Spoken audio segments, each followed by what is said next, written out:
அண்மை செய்தியை பார்க்கிறோம். குடியரசு துணைத் தலைவர் ஜெகதீப் தங்கர் ராஜினாமா செய்திருப்பதாக தகவல் வெளியாகியிருக்கிறது. அண்மை செய்தியாக பார்த்து வருகிறோம். உடல்நிலையை கருத்தில் கொண்டு அவர் ராஜினாமா செய்திருப்பதாக தகவல்கள் தெரிவிக்கின்றன. மருத்துவர்கள் அறிவுரையை கருத்தில் கொண்டு பதவியை ராஜினாமா செய்வதாக அறிவிக்கப்பட்டிருக்கிறது. குடியரசு துணைத் தலைவர் ஜெகதீப் தங்கர் ராஜினாமா செய்திருக்கிறார். அண்மை செய்தியாக பார்த்து வருகிறோம்.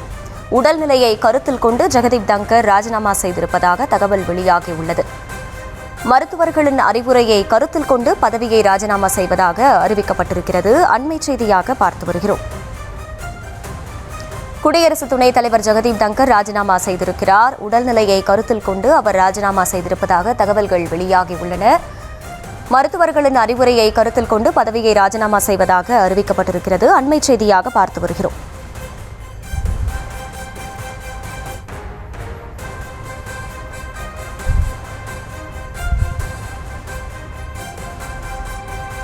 குடியரசுத் தலைவருக்கு ராஜினாமா கடிதத்தை அனுப்பி வைத்திருக்கிறார் ஜெகதீப் தங்கர். அண்மை செய்தியாக பார்த்து வருகிறோம். குடியரசு துணைத் தலைவர் ஜெகதீப் தங்கர் ராஜினாமா செய்திருக்கிறார். விவரங்களோடு இணைகிறார் செய்தியாளர் மதியழகன். மதியழகன், வணக்கம். மேலும் விவரங்கள். குடியரசு துணைத் தலைவர் பொறுப்பிலிருந்து ராஜினாமா செய்வதாக ஜெகதீப் தங்கர் தற்பொழுது அறிவிப்பு ஒன்றை வெளியிட்டிருக்கிறார்.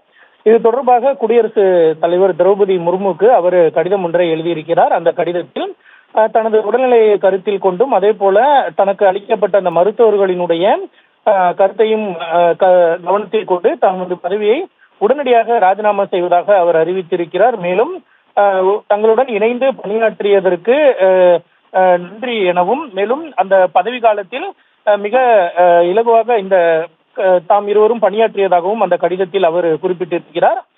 மேலும் பிரதமர் நரேந்திர மோடிக்கும் அதே போல மாநிலங்களவை உறுப்பினர்களுக்கும் அவர் நன்றி தெரிவித்திருக்கிறார். ஏனென்றால் குடியரசு துணைத் தலைவர் என்பவர் மாநிலங்களவையினுடைய தலைவராகவும் இருக்கிறார்.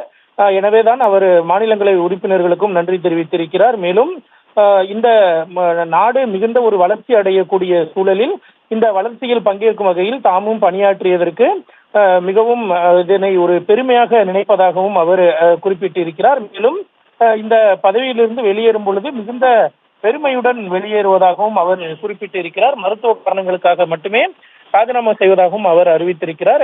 ஜெகதீப் தங்கரை பொறுத்தவரை அவர் 1951 ராஜஸ்தானில் பிறந்தவர். இதற்கு முன்பாக, அதாவது குடியரசு துணைத் தலைவராக அறிவிப்பதற்கு முன்பாக மேற்குவங்க மாநிலத்தினுடைய ஆளுநராக 2019 முதல் 2022 வரை அவர் பதவி வகித்தார்.